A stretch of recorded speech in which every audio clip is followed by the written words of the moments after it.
As your mother, I have the right, she asserted, having secretly drained $41,000 from my savings to pay for my brother's debt. I made a single call that then silenced her. She had the audacity to say, "I'm your mother, I have the right," after secretly draining $41,000 from my savings to pay my brother's debts. But this time, one phone call changed everything. It silenced her, and it finally gave me my life back. I'm 41 now, but it feels like most of my adult life has been spent as the family's designated fixer. Not for leaky pipes or faulty wiring, but always for money. It started small back when I was 26. A few hundred here and there for my sister Linda's car payment. Then it snowballed. My brother Ryan's rent when he was between jobs for 8 months. Dad's medical bills after his insurance ran out. Family vacations I was only informed about after they were booked, with the expectation I'd just cough up my share. I never said no. That's the thing about dependability, isn't it? People stop asking questions and just start making assumptions.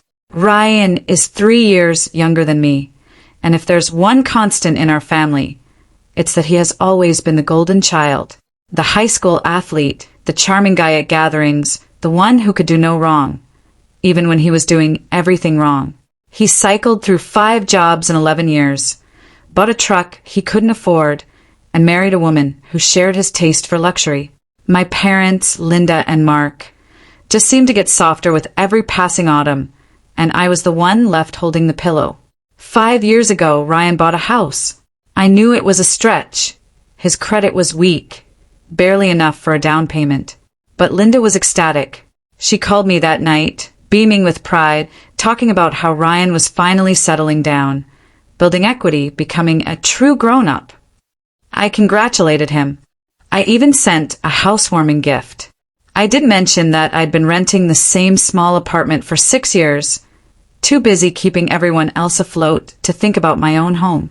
What I also didn't tell anyone was that 3 years prior, I'd created a separate savings account, a true emergency fund. No one in my family knew about it. I'd learned the hard way that if they knew money was available, they'd find an excuse to spend it on someone else's emergency. 20% of every paycheck went into that account. No debit card, no checks, just a gradual, consistent buildup of security. $45,000. That number mattered. It represented every ramen meal I ate to pay someone else's tab.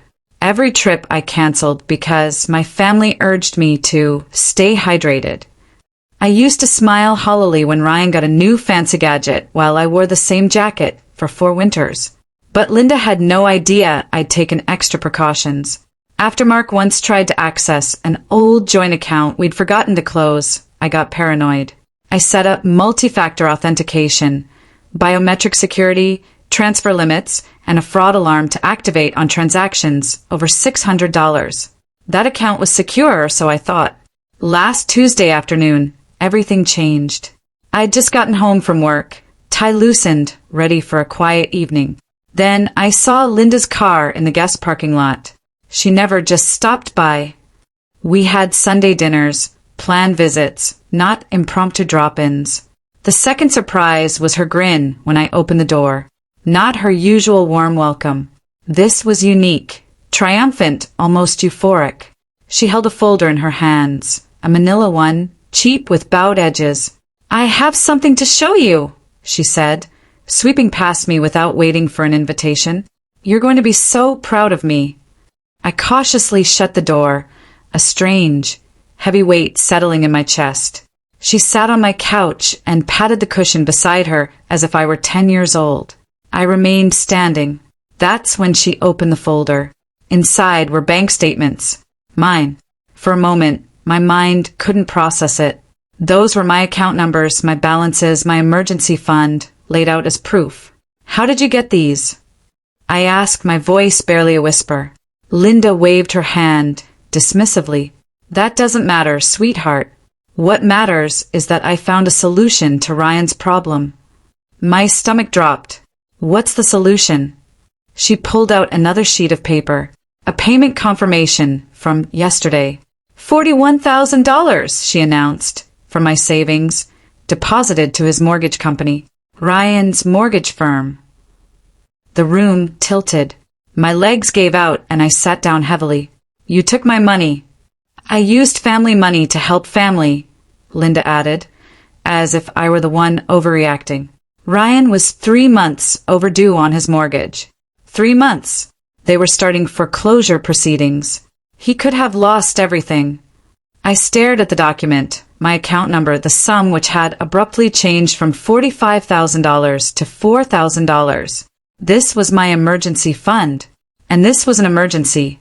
Your brother needs practical support, not a budgeting lesson or a small loan, she continued, her voice rising with self-righteousness. He wanted someone to step up and protect his home. So I did. Yes, you're using your money, but you can rebuild the account. You're an excellent saver. Ryan needs it right now. 20 replies fought for my throat. What finally came out was, you stole from me. Don't be stupid. You can't take from your family. Besides, Ryan will repay you. I almost laughed. When he gets back on his feet. Once he gets this next promotion, he'll have enough money to repay you with interest. Probably. Lucas, I don't understand why you are so tough. Your sibling was in turmoil. We are family. Families benefit one another. I thought you'd be pleased that your money could be utilized for something beneficial rather than sitting in an account collecting dust. It was gathering security. It was building up peace of mind. Now, it's time to thank your brother. He is quite relieved. You should have seen his expression when I told him the mortgage was current. He almost cried. He kept mentioning how fortunate he was to have a brother like you. I finally looked up at her, really looked. She smiled, apparently so proud of herself. She had taken $41,000 from me without consent or discussion, and she sat on my couch hoping for praise. How did you gain access to my account? I asked, my voice dangerously calm. It has security protocols. Linda appeared nervous for the first time. Well, I might have saved some of your old documents from when you lived at home. Your social security card, birth certificate, other related documents. I recall you proposing that you utilize our previous street address as a security response. It wasn't really difficult. Just a few phone calls and some forms. She had committed identity theft, fraud, multiple crimes. She described it as if she'd done me a favor. You had no right. I had every right. I'm your mama. I raised you. I fed, clothed, and provided for your educational needs. If anyone has the authority to decide what is best for this family, it is me. Something hot plunged into my chest. Clarity. You will thank me later, Linda said quietly as she stood and adjusted her clothes. You will understand once you have had enough time to think rationally. I did it for my family. I smiled, glancing at her, and the packet she'd placed on my coffee table, a gift receipt. Not a genuine smile. Something else. If you think so, I replied, my voice kind. She studied my face, trying to decipher if it was agreement or something darker. She shrugged, kissed my forehead like I was a child, and then left. The door clicked shut. I sat for 45 seconds. Then I picked up the phone. Aside from the hum of my refrigerator and computer, the flat was quiet. I sat at my kitchen table, the folder open beside me, and began documenting everything. Screenshots of my account history, photographs of payment confirmations, audio recordings capturing exactly what Linda had said, timestamps, details, everything a lawyer would want. This wasn't a misunderstanding. This was deliberate theft, meticulously planned and executed. She had my personal documents. She had impersonated me. She had bypassed security measures designed to prevent this exact thing. However, calling the bank immediately felt inappropriate, too reactive. If I reported this as fraud right now, Linda would get a lawyer. Ryan would circle the wagons. Mark would mediate, which always meant encouraging me to drop it. I'd seen this pattern before. Problems were absorbed. Consequences were spread. And those who created difficulties learned nothing. Not this time. I spent an hour researching bank fraud and identity theft protocols. The information was clear. If I reported it right away, the bank would freeze everything, reverse the transaction, and possibly file a report with law enforcement. Ryan's mortgage payment would bounce. He'd be right back where he started, only worse because bounced payments incur penalties and late fees. Linda would know exactly what I had done. There was a certain poetry in that immediate outcome, but it seemed unnecessarily simplistic. They would simply feel abused by the bureaucracy. They would blame the system rather than themselves. 4 years ago, after the incident with Mark and that old joint account, I decided to try something new. A fraud prevention method that went beyond basic security. Any suspected action triggered an automated review period. Transfers could be reported and held for 72 hours before being completely processed. I was paranoid back then, but it served as a safety net. I accessed my bank's app and navigated to the security settings. The fraud review process was still active, and Linda's payment confirmation date indicated the transfer had been placed yesterday afternoon. It was still within the review window. I called the bank's fraud prevention service. When the representative answered, I respectfully informed them that I needed to report unlawful access. Her tone shifted immediately to professional and efficient. Then she asked, "What would you like us to do?" "I want the transaction reversed and my account frozen," I stated clearly. "No one may access it except me, in person, with photo identification." "We can definitely do that, Mr. Hale. Given the circumstances, we will need to file a formal fraud report. Because the amount surpasses our threshold, legal action will most likely be taken." I paused. This was the nuclear option. Nuclear? Can we postpone the law enforcement element for 36 hours? I asked. I would like to address this internally first. The representative paused. I understand the sensitivity, but I'd like to be explicit. If we reverse the transfer, we will tell the receiving institution. There will be fines and costs incurred. This will have immediate consequences. I understand, I said. Reverse it. I'll handle this right now. The reversal will occur within an hour. I hung up and looked at the phone. Within an hour, $41,000 would be back in my account, and Ryan's mortgage firm would be notified that the payment had been blocked due to fraud. Linda's phone would ring. Ryan would panic, and they'd both realize I hadn't just accepted what had happened. I looked at the clock. 5:51 p.m. I wondered how long it would take. I made dinner, warmed up leftover spaghetti, and ate it at my table while working on my laptop. It was just another Tuesday, except my phone was resting next to my plate. I turned up the volume and checked it every few minutes. 6:22, nothing yet. 6:41, still quiet. At 7:05 p.m. it buzzed. Linda sent a text message. "Call me when you get a chance."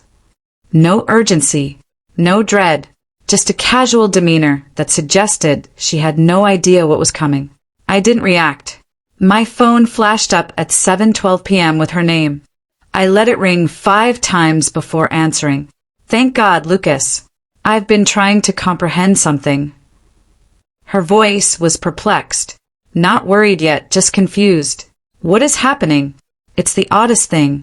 The mortgage company called about an hour ago to say there was a problem with the payment I made for Ryan. Something about it being reversible. I do not understand. I have the confirmation right here." I took a drink of my coffee. "That is strange. They say that the payment was recognized as illegal and reversed, but this makes no sense. I have all of the documentation. I followed the correct procedures." "What techniques exactly?" Linda stopped temporarily. "I utilized your account details to complete the transaction. You are aware that we discussed this earlier, Linda. We did not talk about anything. You told me what you had previously accomplished." "Yes, absolutely. But the point is that the payment was made appropriately. Therefore, I don't understand why it would be reversed. Do you think it's a bank error?" I put down my coffee. "It is not an error." This time, the pause lasted longer. "What do you mean?" I phoned the bank this afternoon to report the transaction as fraudulent, which it was. So they reversed it.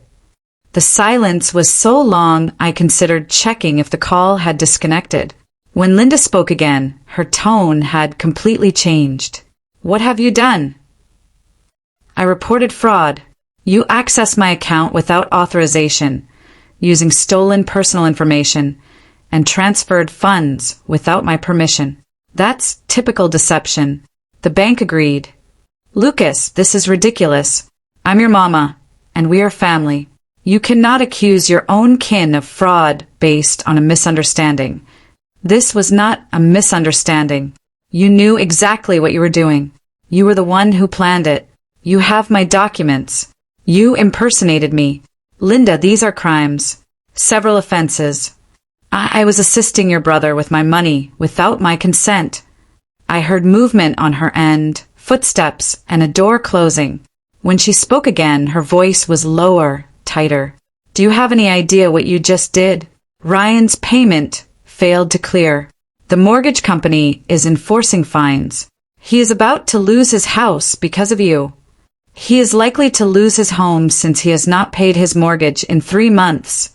And you committed fraud believing there would be no repercussions. This is ridiculous. You are willing to end your brother's life for money. I am ready to defend myself against theft, even if the perpetrator is my mother. After everything we've done for you and what this family has given you, something within me snapped, not into rage, but into ice-cold clarity. What has this family offered you, Linda? Was it actually handed to me? Because from where I sit, I've given you thousands of dollars throughout the years. I've bailed Ryan out more times than I can recall. I have paid Mark's medical expenses. I paid for family trips to which I was not invited. So what did I get? My mother believes that my bank account is community property. Nonetheless, my brother struggles to pay his own mortgage. That's not fair. Fair. Her voice cracked. Is it fair that Ryan got a new car for graduation and I got a card? Is it fair that you pay for his wedding while advising me to keep mine small? Was it right that you took my $41,000 emergency fund, which I had accumulated for years, and gave it to him without asking? Linda's voice was barely a whisper now. I believed you would understand. I understand perfectly. You chose Ryan over me again, like you normally do. This time, however, there will be ramifications. Lucas, please. This is something we cannot address. Let me speak with the bank. No, the account is locked. Only I have access to it right now. You are unable to touch it. Ryan is unable to touch it. Nobody can. I overheard another sound over the phone. A car door. Linda took a sharp intake of breath. Ryan just pulled up. He got a call from the mortgage company. He is entering. Lucas, you need to fix this right now. I'm not mending anything. You broke it. You deal with it. I hung up. My hands were shaking, not from fear, but from adrenaline. After years of swallowing words, they were finally spoken. My phone rang 4 minutes later. Ryan's number. I let it go to voicemail. He called right back again and again. The 5th time I answered. What the heck did you do? Ryan's voice was full of hatred. I reported the scam to my bank. You got my mortgage payment reversed. Do you have any idea what this will cost me? The fines alone total around $2,800. Furthermore, they are accelerating my foreclosure process. I now have 30 days instead of 90. That's unfortunate. Unfortunate. This is my home, Lucas. My house. And you just ruined it because of what? Are you furious with Linda? I am not angry at Linda. I reported a crime. She took $41,000 from me. That constitutes criminal theft. She was attempting to help me with money that was not her own. I saved money. I needed money. She had no right to handle the money. Ryan's laugh was harsh. What do you need the money for? You don't have children. You don't own a house. You do not have a wife. You just stay in your condo hoarding money while the rest of us try to live real lives. Each phrase felt like a smack, but underneath was confirmation of how my family truly saw me, not as a person with desires and goals, but as a resource to be used when convenient. You're correct. I don't have those items. Would you like to know why? Because whenever I save enough for a down payment, someone in my family has an emergency. I've spent 16 years as everyone's backup plan, and every time I try to defend myself, you call me selfish. Because you are selfish. This is family, Lucas. Families benefit one another. Help works both ways, Ryan. Or at least it should. When was the last time you helped me? When was the last time you asked if I needed something? Silence. That's what I thought.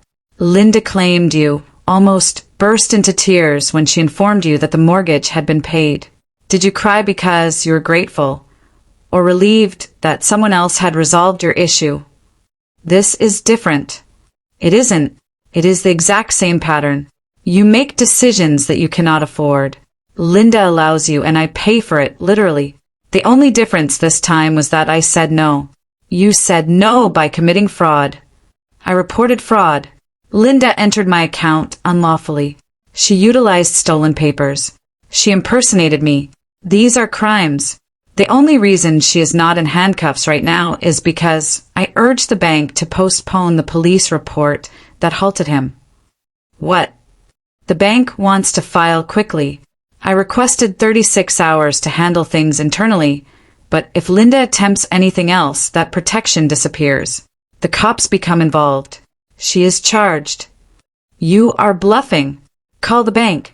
Inquire about the fraud report submitted this afternoon.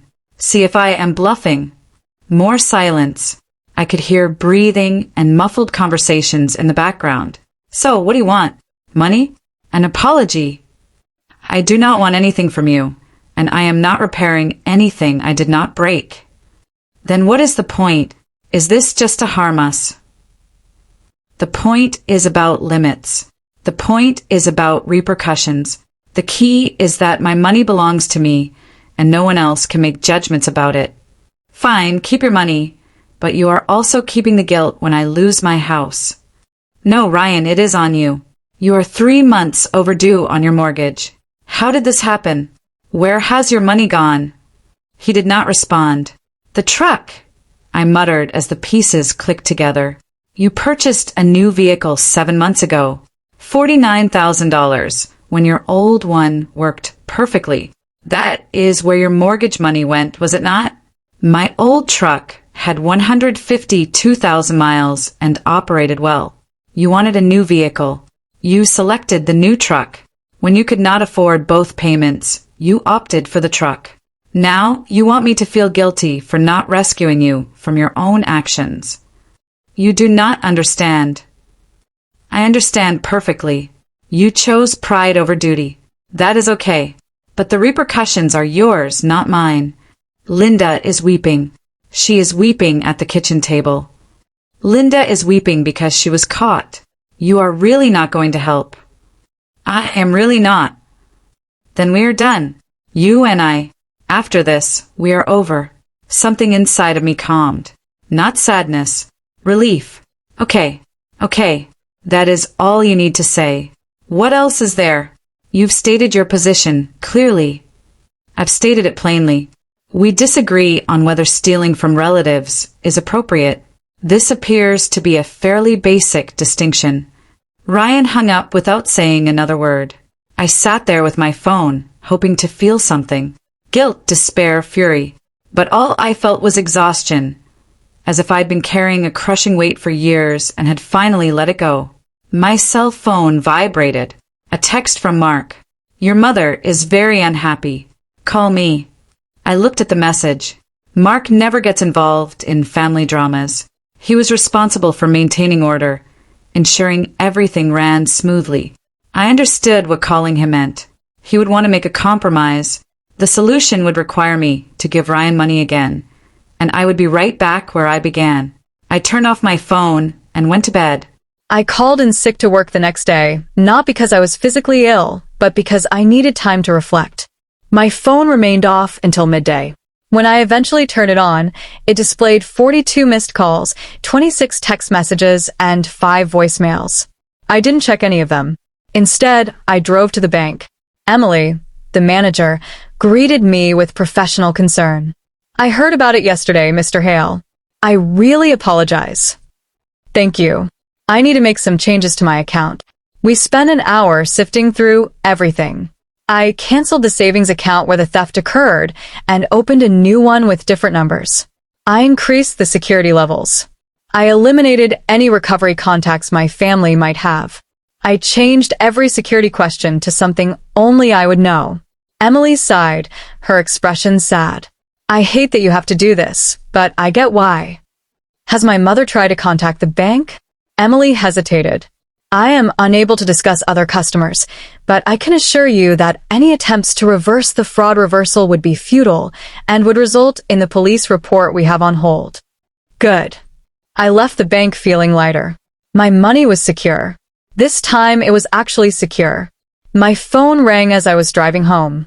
An unknown number. Lucas Hale speaking. "This is Sarah Mitchell from First National Mortgage. I'm calling regarding Ryan Hale's account. Our records show you as an authorized contact." "I'm not an authorized contact. You have old information. I'm calling to discuss payment options for yesterday's returned payment." "I'm not discussing anything. The mortgage is Ryan's responsibility, not mine. I understand how delicate this is. However, I wanted to see if there could be a private deal to avoid foreclosure." So there it was. The mortgage company, looking for money from anyone connected to Ryan. There is no agreement. Ryan must handle this himself. "Mr. Hale, your brother has 30 days before we proceed with the foreclosure. If there is any way you can assist him." My family took $41,000 from me to pay Ryan's mortgage. The bank rejected it as fraudulent. That is why you are calling. Now you're attempting to shame me into freely surrendering money that I've already taken. The answer is no. Don't call this number again. I hung up and blocked the number. That evening, Mark called. "Lucas, what do we need to talk about in this situation? About what you're doing to this family?" "What am I doing?" "Mark, Linda stole from me. She committed fraud. She made an error. It is a mistake to use excessive salt in soup. This was calculated. She took my documents, impersonated me, and committed a crime." Mark sighed. "Your family, not you, is incorrect about the legalities. Families work through difficulties. I did not make matters worse. I prevented a crime from having no consequences. Your mother is distraught. She hasn't eaten much in 3 days. Then perhaps she shouldn't have stolen $41,000. The money would have simply remained in your account. You weren't using it. So there it was, the core belief. My money wasn't my money. That money represented my security, my safety net, my future. Just because I'm not using it right now doesn't mean it's available for others to take. Nobody was taking. Your mother borrowed on Ryan's behalf without asking, without permission, and without a realistic repayment plan. That is taking. That is stealing." Silence, then quieter. "What do you want me to say?" "Your mother was mistaken." "Okay, she was wrong. But what's done is done. The question is, what should we do next?" "We do nothing. Linda is struggling with the consequences of her decisions. Ryan deals with his, and I defend what is mine. If Ryan loses his house, he will lose it. This does not signify the end of the world. He can rent. He's capable of downsizing. He can make different choices." "You sound extremely cold." "I sound finished. I've been the family banker for 16 years, and the only time I draw a line, I get chilly. I'm selfish. I'm wrecking the family. Have you heard how it sounds?" Mark did not respond promptly. His voice changed, sounding older, defeated. "Linda would like to know if you will attend Sunday dinner." "No, Mark. I'm not sitting at a table pretending everything is fine when everyone believes I'm the villain. If you want to eat dinner with me, we can do so somewhere else. Just us. However, I no longer prepare meals for my family. Are you truly willing to destroy this family for money? I am prepared to defend myself against those who think my boundaries are negotiable. If something destroys the family, it may not have been as strong in the first place." Mark hung up without a goodbye. I stood in my kitchen, phone in hand, feeling the gravity of what had just occurred. I had virtually cut myself off from my family. I waited for guilt to strike. It didn't arrive. Instead, I felt space, freedom to breathe, and relief from the constant fear of what disaster would strike next. I sat down at my laptop and finished something I'd been putting off for 4 years. I started looking for genuine homes in my price range. The next morning, I called a realtor. 4 weeks later, I closed on a small townhouse with 3 bedrooms, a new kitchen, and a small garden. That was mine. I did not notify or invite my family, nor did I share any photos with them. I recently moved in on a Saturday with the help of 2 coworkers who had become close friends. Sitting on my couch in my living room on the first night in my new home, I felt something I hadn't felt in years. Peace. My phone had been silent. Linda stopped making daily calls. Ryan had stopped sending texts. Even Mark had stopped reaching out. I understood what it meant.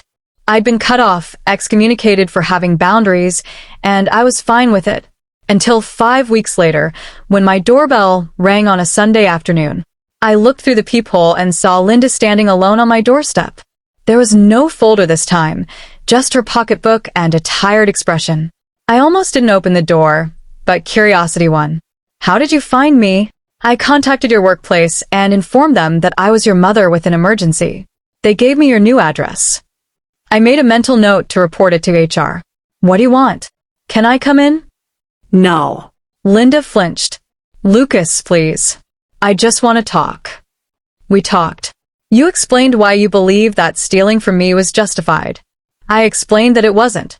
There is nothing more to say. Ryan lost his house. I didn't react. They foreclosed 3 weeks ago.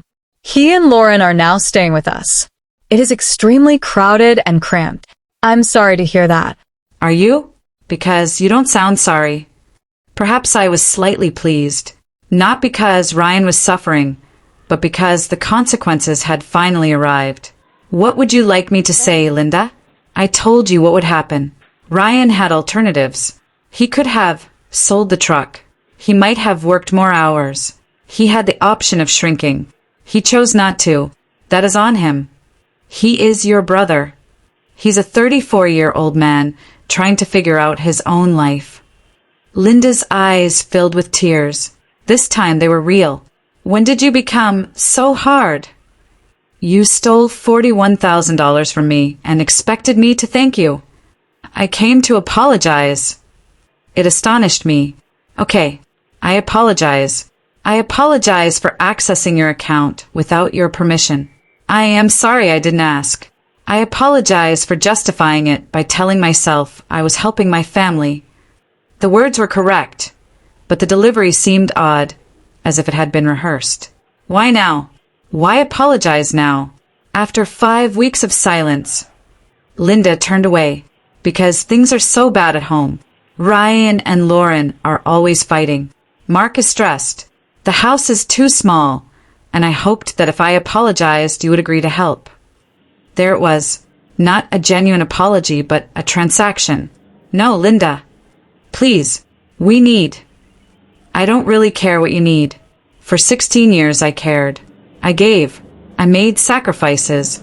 And as soon as I finished, you all cut me off as if I hadn't mattered.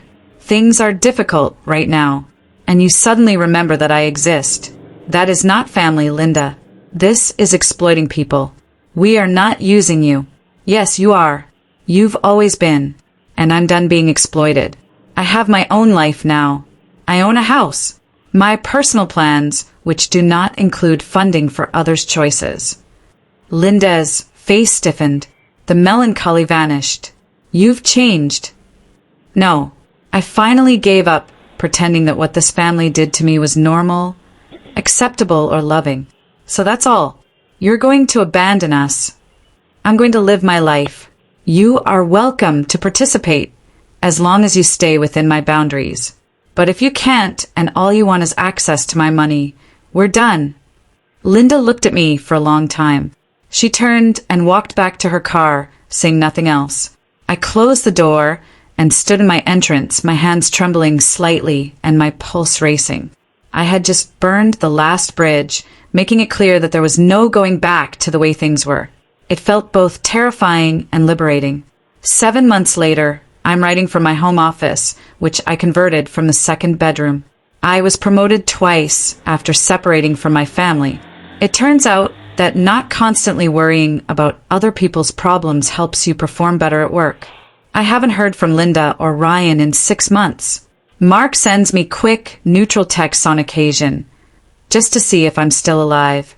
I respond in the same manner. Last week, I got an SMS from an unknown number.